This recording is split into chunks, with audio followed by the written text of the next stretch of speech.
It's your boy Swifty. Welcome back to the Academy. Look, let's be entirely for real for a second.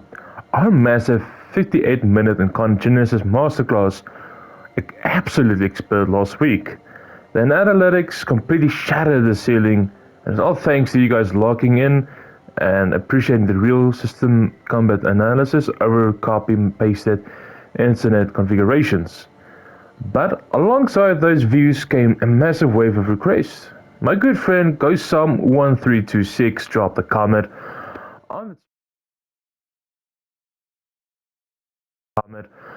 on the tier list hiding a beautiful high-tier lineup of the weaponry they wanted to see functional blueprints for. We're talking about the Telos Boltor, Torid, Warframe, Phenmor for the primaries, and for the lethal steelpath melee setup, we are featuring the Prisma Skana, Nami solo, Okina Prime. Oh, and because a ton of you guys in the Academy were screaming for the explicit breakdown on the absolute king of single target, the Deletion, we're throwing the Felarx directly into this engine room today. Now, full disclosure right off the gate, this isn't a standard sterile video where someone shows a modern screen for 3 seconds in a vacuum and calls it a day. Today, we are breaking down the why. We're looking at the exact synergy matrices, the mathematical interactions, and the specific arcane engines required to take these elite S and 8 weapons and make them push absolute mechanical limits and the real chaotic density of the steel path. No naked testing, no collaborative scripts, just pure raw theorycrafting. Let's step into the armory, open the configurations, and break down exactly how these engines run. Alrighty, so we're in the arsenal, and we're gonna have a look at the Telos Boltor first. Now, let's look at the evolutions first before we actually start with the actual builds. For the first evolution, we have increased base damage by 4 when channel ability is active. Now, admittedly, if you didn't have an active channel the base ability, which a majority of the Warframes have, I would say you can go with this one. Yeah, it's totally your choice, but for me personally, I have that as an option. And then we have projectile speed for a third evolution, and for last thing we have increased critical chance by 4 and status chance by 4. Now the reason why is because this is going to be a hybrid setup. This is not meant to be just a pure crit setups in general. And let's go and have a look at the weapons configurations. Alright, so let's look at config A, but before we actually do, let's go and see what it says with the unique trait, truth. It says gain affinity to fill the orbitals of Hex's meter and trigger a 25 meter range gas explosion, restoring 25 health and increasing particle velocity by 25 for 30 seconds. Now, this might not seem as much, but for my health tanking fellow Tenos, this is actually going to be a little bit helpful in terms of restoring your health, and for fast gameplay loops, particle velocity is also going to help you move faster. Alright, so let's get the elephant out of the room. Now, a lot of people are gonna say you shouldn't use primary merciless due to the fact that we have cavernous aptitude.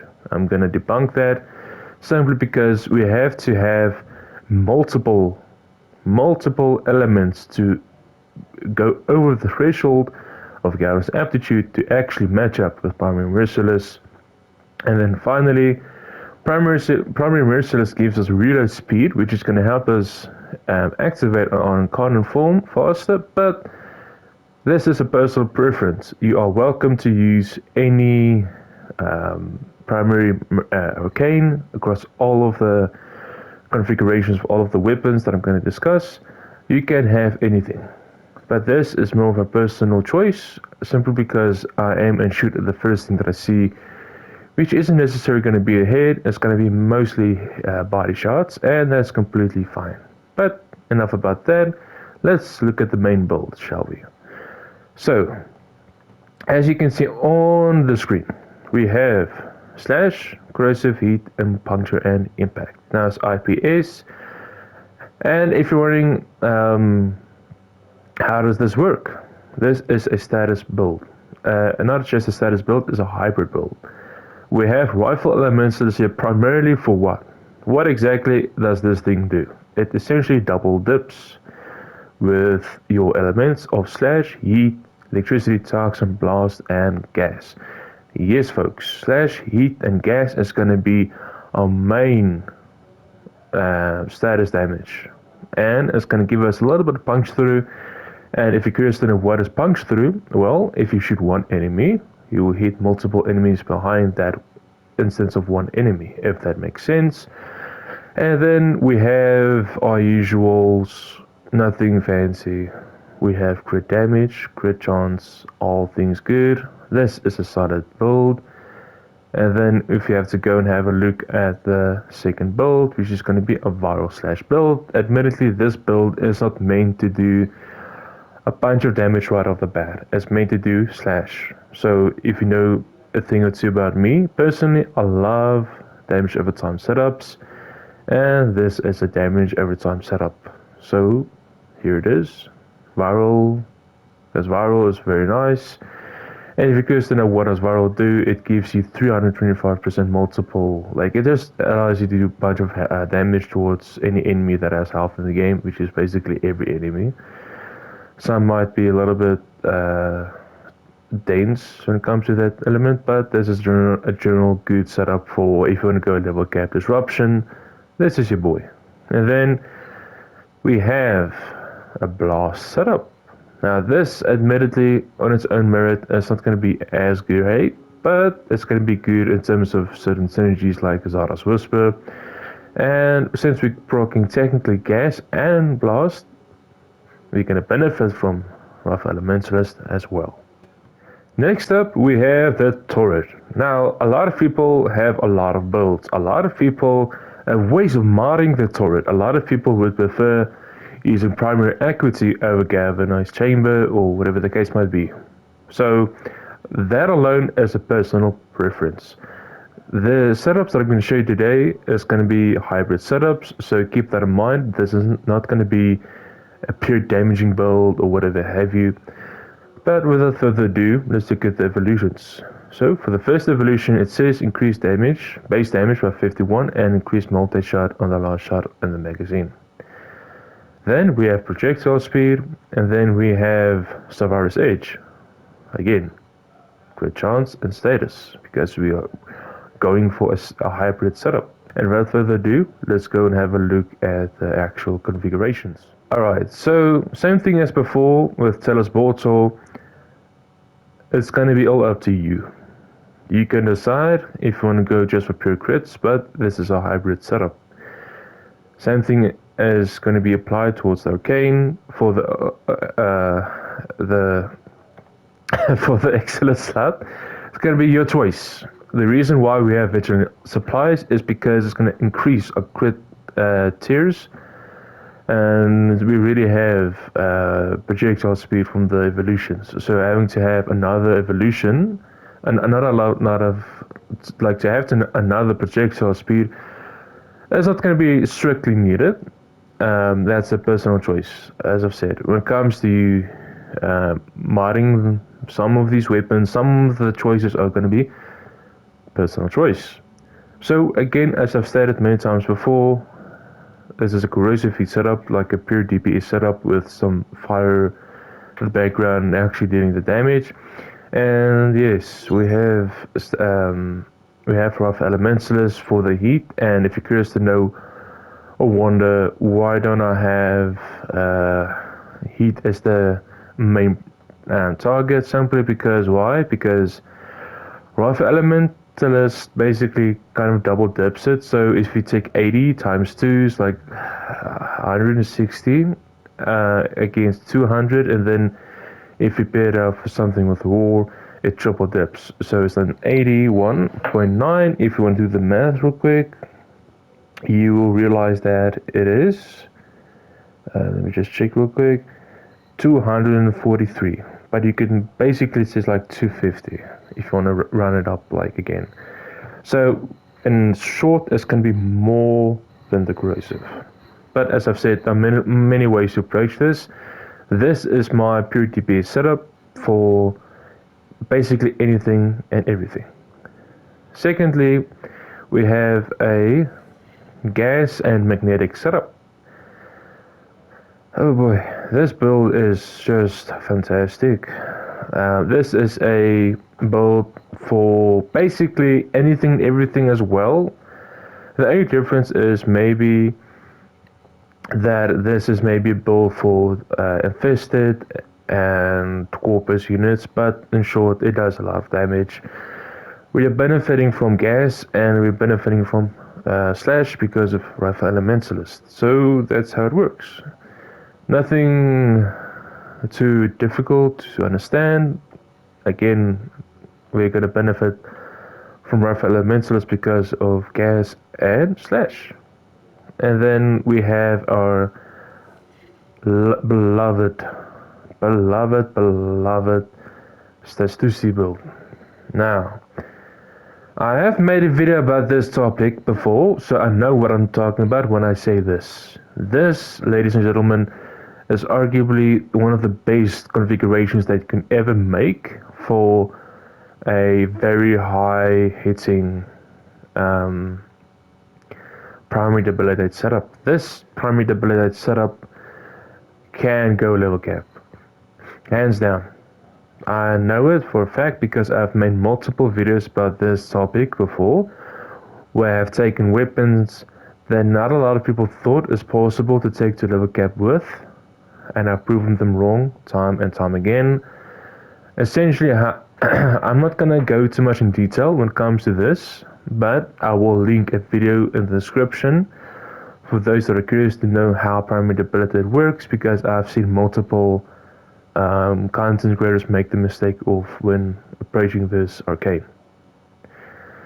But if you want to know what the TDR is that essentially the combined elements that's on your weapons, such as gas and magnetic, all these elements like gas, heat, and electricity is going to benefit, and like it's going to be like a very big status engine that's going to help Galvanized Aptitude and Rifle Elementalist.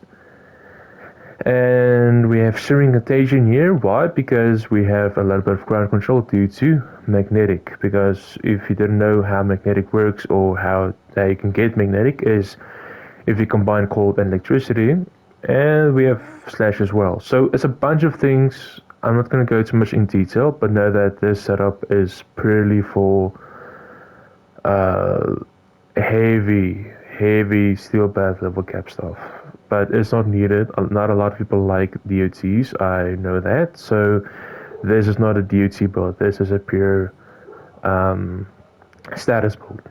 And if we go and have a look at the third build, or the fourth build, I should say, we have multiple builds. This build is going to be unique. Simply because we have multiple things in place here. This is probably one of my favorite builds. Because if you pair it up with something like, I don't know,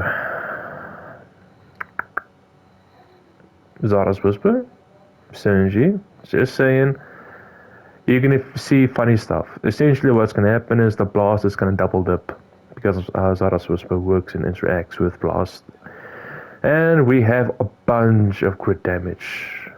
And multi-shot because of primary blind. Because if you didn't know, Torid's inherent element is toxin. So you can milk and do many things with toxin. And this build is just very funny, man. The reason why we didn't mod for crit damage is due to Tenacious Bond from a companion and also the Arcane. So that's why we didn't have something like Vital Sense in the first place. But you do what you do. You can do whatever. And we have primed Firestorm for that extra blast range. Again, this is just a blast toxin build. Very fun build if you want to have some funny interactions with Xata's Whisper or whatever the case might be. So for our second last build, we have a corrosive and cold setup. Now this is not a damaging over time setup. I know a lot of people wanted to have another build for DOTs, but this is not a DOT build. This is a pure damaging build alongside crowd control because of segmentation, and we have a bunch of crit damage from primary frostbite. That's going to give us crit damage and multi-shot, something similar to this build, but a little bit different. The blast toxin build is going to be superior in terms of damaging over time, and this is just like for crowd control sakes, and it's very nice. All of these builds of the Torid is great. It just depends on what you prefer and what you like in that given mission situation. And then for our last build, oh boy, it's basically the same as this build, but this build is for Lavos. Yes, because the Lavos is in the configuration name, so of course it's a synergy, but I figured I would show that as well. I've also made a video about Lavos before in the past. I will probably link that as well in the description for those that are curious. But this is your general build. I don't got much to say about it other than it's great. All of these builds for Torid is great. It just depends on what you prefer. Alrighty, so let's look at our third weapon of the primaries, I think, yeah. So this is the Boar Prime. So I've stated in the video that this is one of my favorites, and it is. It still is, so you can't change my mind. It's basically like the baby of Felarx and the Torid, essentially, at the end of the day. So let's go and have a look at the evolutions. It says increase base damage by 16 with armor over 450 get punched through. And if you know me, I like to play with Rhino, so this is going to help me more, but you're welcome to use whatever. I'm not going to change your mind. It depends on your personal preference. And then on reload from into, we have reload speed, because we want to, like, this all depends on you, honestly. I'm going to go too much in detail, but for the last evolution, however, we have chosen Survivor's Edge, because we want to increase our crit damage and base status and whatever. Juicy, very juicy. And of course, you can decide if you can go just for pure DPS or whatever. I'm not gonna judge you. But without further ado, let's go and have a look at the Boar Prime's configurations. Alright, so let's address the elephant in the room. Yes, I have a Riven. Yes, it is extremely juicy. Crit damage and crit chance. Yes, I have 200 rerolls on this Riven. Is it needed? No. Is it needed? No. I tell you, no, it's not needed. Instead of the Riven throughout the video, you can replace it with heat, like a heat mar. That's it. So this build is very similar to the other builds that I've shown previously. This is a DOT build for corrosive and heat.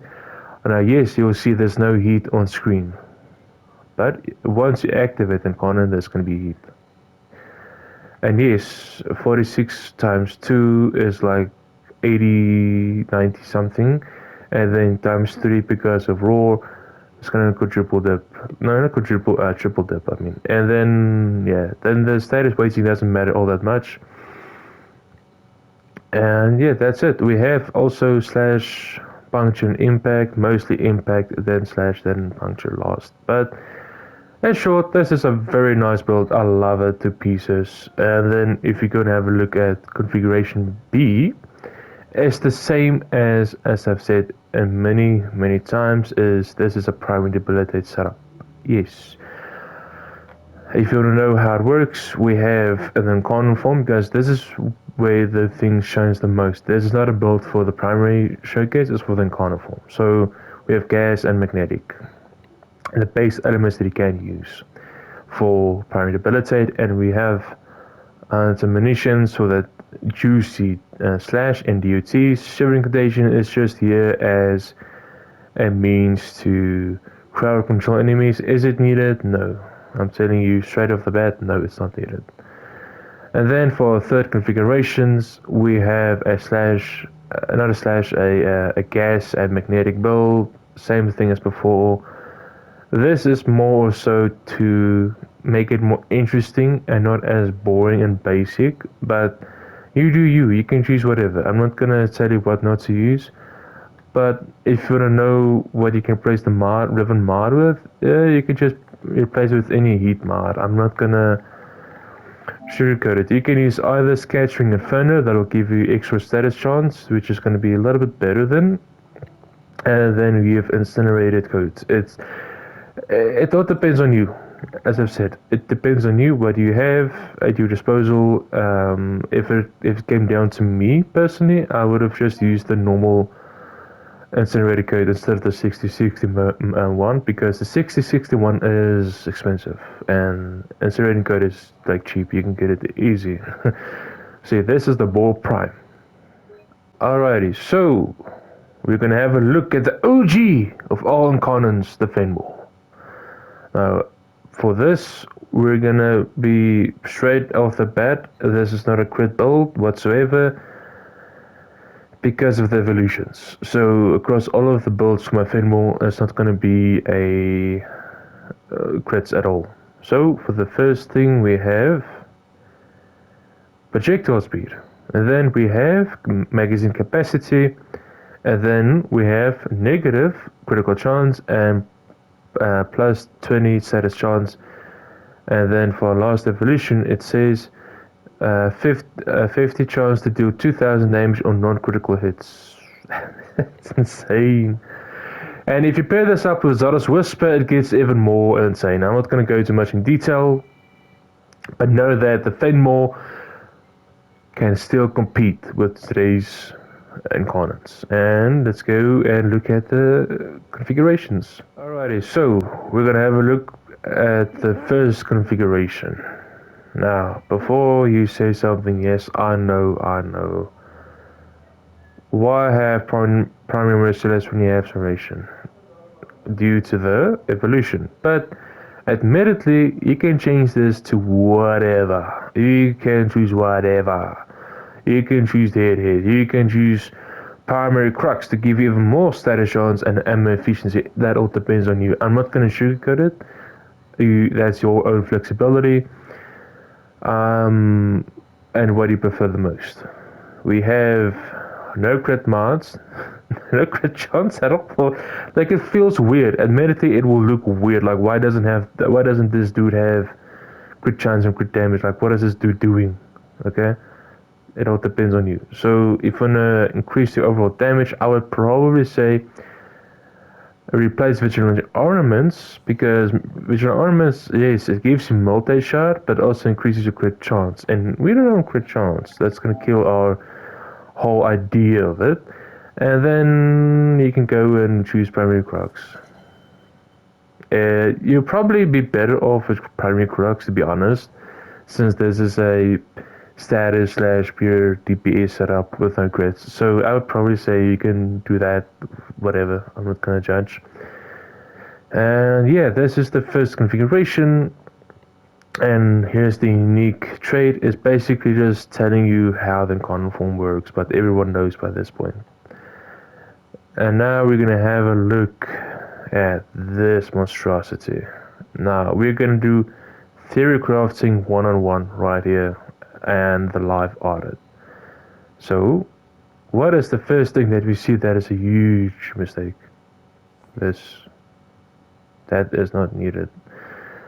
And then we can also add this, and then we can remove this and put that there, and then what we can do is we can put in this.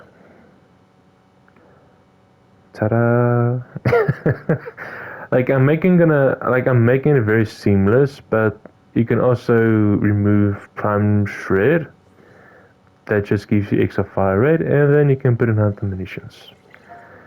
That's it. It's a primary ability setup. Yes, you know me.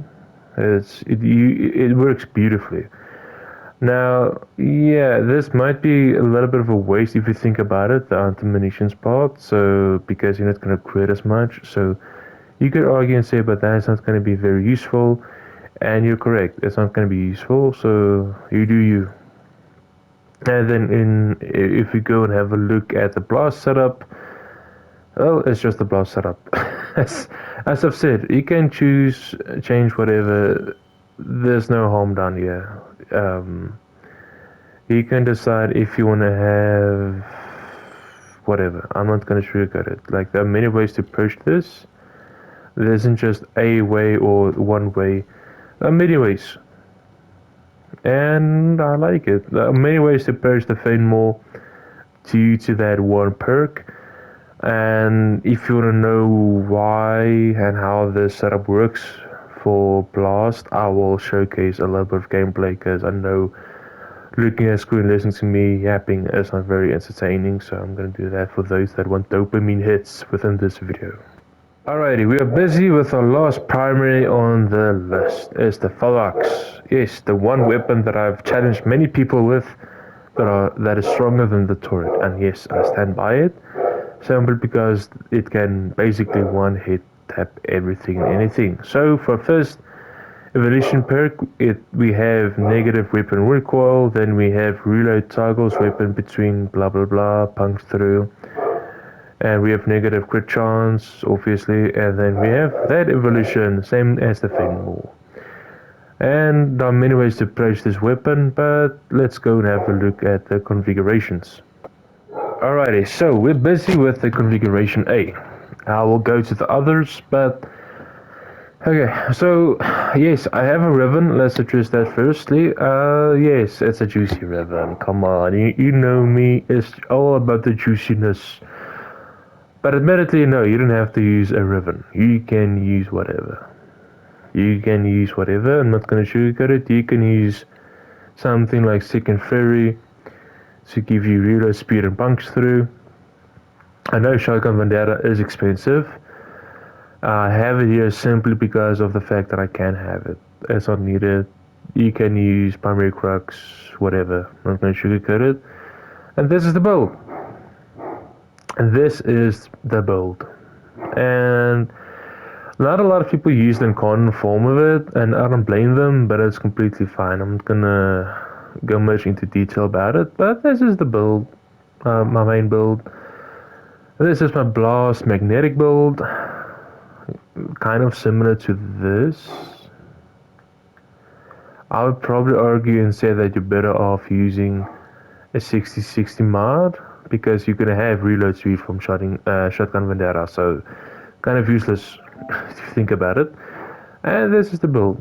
Nothing too fancy, nothing serious. And then for Archon Hunter, this build is to one-shot Archons in the game. When you do Archon hunts. I always wanted to do it, and I can do it now, and I'm like, wow, really? It's not really, like, you can use any of these builds, but you can do whatever with the third configuration. I'm not going to sugarcoat it. You can do whatever. This is just a flex build to one shot, one tap Archons in the head. That's why I have primary head. I don't usually use primary head due to the fact that I don't really go for headshots mainly, but for the sake of Archon hunts and one tapping them, this is your build that you want to go for. Alright, so that's for all of the primaries. So we're going to have a look at the melees, but primarily the Prisma Skana and whatever. So the Prisma Skana, I've made like a bunch of teasers with this weapon. If you want to know what the first evolution is, like, you can't really change it. It's basically just you activating the Incarnon, so it doesn't really matter. But anyways, let's look at the evolutions. We have evolution 2. It says change the upgrade. Now, admittedly, you can change it to whatever. This is more of a personal preference type of ordeal.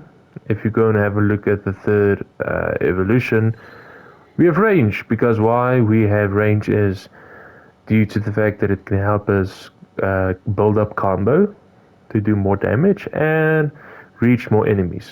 That's all. There are many ways to approach this. I went for this. And then for the last evolution, we have Survivor's Edge, obviously, because hybrid setups, man, come on.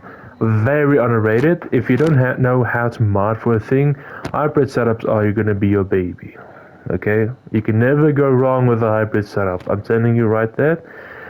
I'm telling you to write that down somewhere in your brain, that you can never go wrong with hybrid setups within the game of Warframe. If you don't know how to mod for something, hybrid is your base option. And without ado, let's go and have a look at the configurations. Alright, so yes, don't judge my configurations names, okay? So what we're going to do firstly is we're going to address the combos, and then we're going to address the Exodus weapon adapters and whatever. So for me personally, okay, I don't really look at this Shocker. An LO6 player that doesn't really do combos, Shocker. Because I'm not really bothered with it because my weapon does a lot of damage. That's why. So let's address the other elephant in the room. Require Exodus weapon adapter. So I'm gonna say this as a very hard debate or hard take within the Warframe community. Our melees within the Warframe system doesn't need this. Due to the fact that our things kill the thing so fast, it can barely trigger anything. And then if you want to argue with me and say that, but some of them do, that's your personal choice. For me, I don't do that because we do enough damage as is. So that's your choice, okay? Your choice. So let's have a look at the build. Melee influence build, and it's a hybrid setup. Okay, so if you want to know how this works, is that you build a combo that's going to help Blood Rush and Weeping Wounds. Weeping Wounds and Blood Rush is essentially the same. It will give you hundreds of status chance and hundreds of crit chance, which is superior to critical Sacrificial Steel and Galvanized Steel. Sacrificial Steel and Galvanized Steel, don't mix it with this build, please, because Galvanized Steel and Sacrificial Steel is for heavy attacks, heavy attack builds, not for combo builds. This is a combo hybrid build. Okay? Okay. So, you are wondering why not use a 60-60 mod? Because of this. If we didn't have this mod, then I would say yeah, go for the 60-60 mod. However, we have this. And then, if you want to know where our crit damage is coming from, it's because of this and also Tenacious Bond. A lot of people are going to say, but why not use Organ Shatter? That's true. You can use Organ Shatter. And yes, it will increase the crit damage as you can see on screen. However, that's a personal preference. This will allow you to get extra crit chance as well. That's going to benefit and boost Blood Rush even further. Alright, so we have addressed the crit chance, crit damage. We can address now when it comes to base damage. We need base damage to scale off something. You can decide if you want to go with Prime Pressure Point or Condition Overload. Condition Overload, you have to have multiple status fakes or procs and stuff to actually bypass, surpass the thresholds of Prime Pressure Point. Again, this is a personal preference.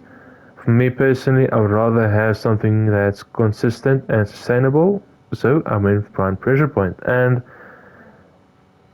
that's a personal preference. I'm not going to sugarcoat it. If you want to do that, you can do that. I'm not going to say no. And then we have Berserker Fury. It's going to be superior than Prime Fury for some weird reason. I don't know, man. You do you. It's superior than this one because of the fact that it can stack twice. And then we have Galvanized Elementalist. It's going to help us deal more damage with a slash and electricity. Ta-da! We have electricity and slash. Who would have thought? So, yeah, this is the build. I think melee influence is self-explanatory. If you don't know what it means, have a look on screen. Yes, and also range does help it, so that's why we have range to build up combo and do that as well. Let's look at the second build, Heat Inherit. Now, I know it's not technically Heat Inherit, but that's just what I've named it. This is basically a corrosive and heat setup. I have teased it within the video of materialist. This is the build if you want to know what it is. Very similar to the first build. The only difference is we have meta arcane swap to meta exposure, and we have molten impact instead of sharpening touch. That's all. Nothing fancy, similar situation. And then for a third build, this is a blast afflictions build. If you want to know, if you want to argue with me in the comments that afflictions isn't being triggered by blast, it does. I've done the Google research. I have done my homework to ensure that I'm not talking from somewhere that the sun doesn't shine. Okay, to put it very lightly. So that's it. Blast can proc afflictions, and if you do certain combos, it can also trigger afflictions. So afflictions is still pretty great. The only and if you want to know which build you should use for general purposes and cases, I would say mini afflictions, because the thing is with melee influence is that melee influence is mainly a mob clearing arcane. It's not meant to do a lot of damage towards one target and can't. That's why melee afflictions is your boy. Okay? And that is the Prisma Skana.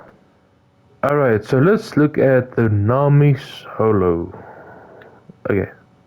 Here's the first evolution.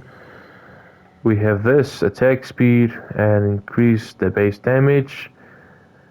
And we have follow through. Follow through basically means that your damage doesn't deplete when you attack more than one enemy behind another enemy, which makes this weapon very great. So that's all. And then yes, crit chance, that is chance. You would have thought, Swifty, you devil, no one could guess this, huh? No, hybrid setup, that's why. And without further ado, let's go and have a look at the configurations. Take 4. Yes, I've taken this video 4 times. So let's address the elephant in the room, shall we? Yes, I have a Riven, and yes, these builds are only catered towards me, personally. However, if you follow the philosophy, and if you've picked up on the pattern, is that yes, you can go for melee influence, blast, afflictions, corrosive heat setup. But if you're curious to know what I use personally, this is what I use. This is what I use. This is my Riven. I have electricity, crit chance, and that's basically it. Technically, what you can do, what I can do basically, is I can switch out Blood Rush for this, due to the fact that we don't have a lot of status. So that's just a personal thing. And here's the other builds. We have 60-60 mod, so having to mod for whipping wounds isn't going to be as necessary, but it's nice to have. This is a cast build, and this is a blast build. Nothing too serious. As I've said many times before, you can make your own assumptions, you can make your own builds, but this is what I use. And I do like it. If it came down to me personally, I would have removed this ribbon and put the Gavinus Elementalist here, put Whipping Wounds there, and then add Blood Rush, remove Magnetic Rush, and add Shocking Touch. Perfect. There you have it. So it comes down to what you have and what you can do with what you have. But since I have a Riven, I'm gonna use the Riven.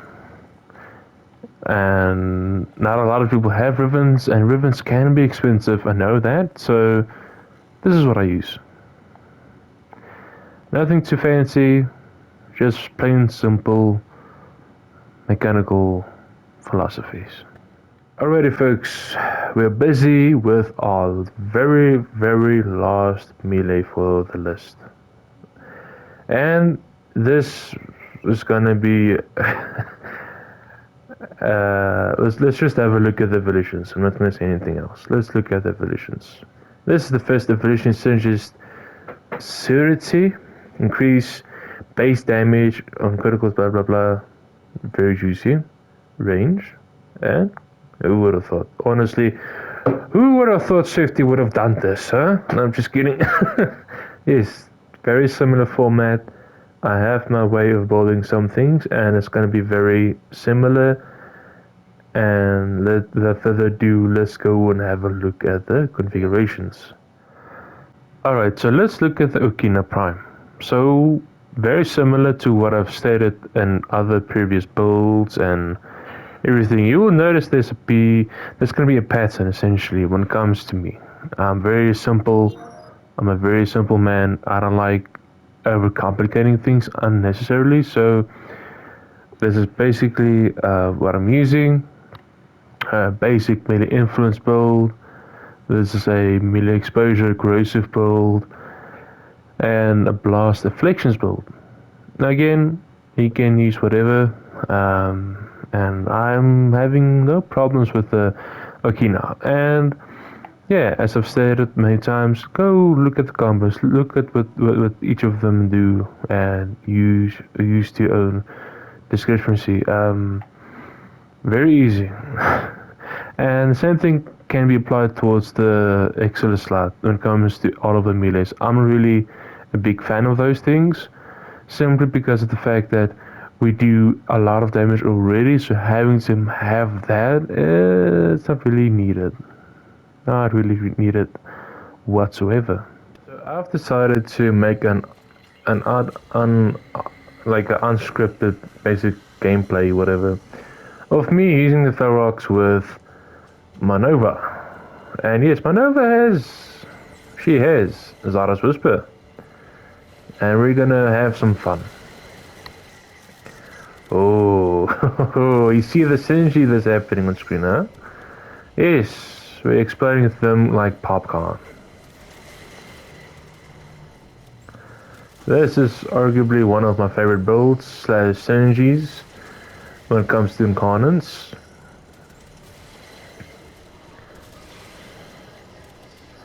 Like, I'm not going to go too much into the whole math of doing this and this and this and this. Just know that it works. Just know that it works.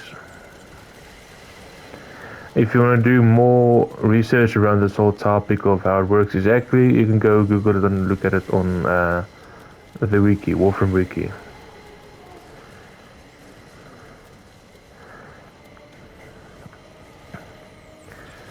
And yeah, I mean, I'm having fun, I'm not dying, I'm killing things very quickly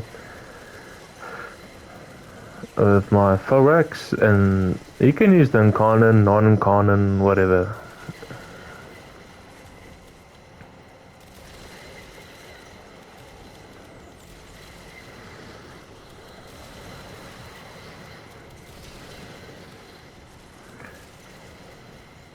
My companions are also priming the enemies with viral and heat to help me do more damage.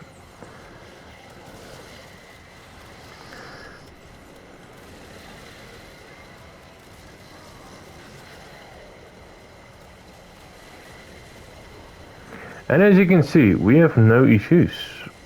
These are level 156 murmur enemies. This is a slip-off incursion that I'm doing as well, so I figured I might as well show it like so. And no issues whatsoever.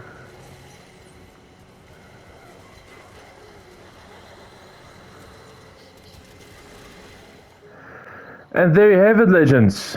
This is your high tier Theorycrafting into an absolute field dominance of the steel path.